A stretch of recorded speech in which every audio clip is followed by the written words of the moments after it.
Hey guys, welcome back. Now, before we start pressing buttons and going into the menu tab and doing all our artistic stuff, let's first go through where we're going to start from and then where we're going to take it. Okay? So, the first thing we're going to work on is the constellations. Now, this is our original image here. As you can see, it's black and white. It's really boring. I mean, it's a bit blurry. You really can't see anything, and we want to kind of give it a bit of style. We want to make it pop out of the screen, okay? Like so.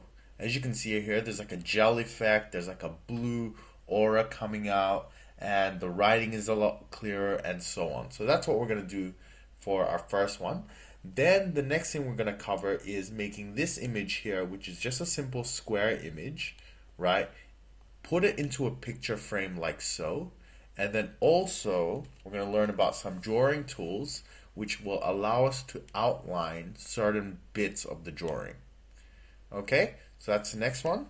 Then the last one is going to be a little bit of a game, which is going to be this little panda here. Okay, and our game is Spot the Difference. Now, I love this game. I hope a lot of you guys love it too. And what we're going to use is some more drawing tools and some grouping functions, which when I learned that, like I think a year, must have been 2 years ago, it just made my life so much easier. So I can't wait to show you guys. All right, that's it from me, and I will see you guys soon.